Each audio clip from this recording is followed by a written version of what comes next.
വർഷമായി. 2 വർഷമായി ഇപ്പൊ മൊത്തത്തിൽ കരിയർ ഗ്യാപ്പ് വന്നു. എന്തിനാണ് ഇപ്പൊ ജോർജിയ എടുക്കുന്നത്? എന്തുകൊണ്ടാണ് ഇപ്പൊ ജോർജിയയിലോട്ട് എത്താൻ കാരണം? പൊതുവായിട്ടുള്ള ഫീസ് ജോർജിയയിലാണ്.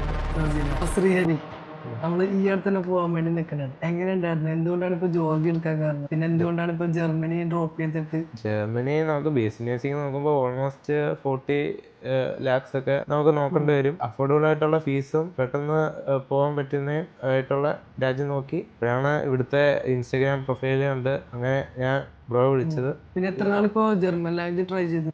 ജർമ്മൻ ഏകദേശം ഒരു 6 to 8 months നോക്കിയായിരുന്നു.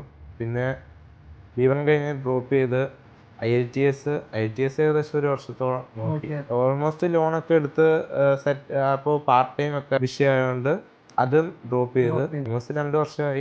2 വർഷമായി ഇപ്പൊ മൊത്തത്തിൽ കരിയർ ഗ്യാപ്പ് വന്നിട്ട് എന്തിനാണ് ഇപ്പൊ ജോർജിയ എടുക്കുന്നത്? ഇപ്പൊ എന്തുകൊണ്ടാണ് ഇപ്പൊ ജോർജിയയിലോട്ട് എത്താൻ കാരണം? നമുക്ക് നേഴ്സിംഗ് എടുക്കണമെന്ന് തന്നെയായിരുന്നു ആദ്യമേ.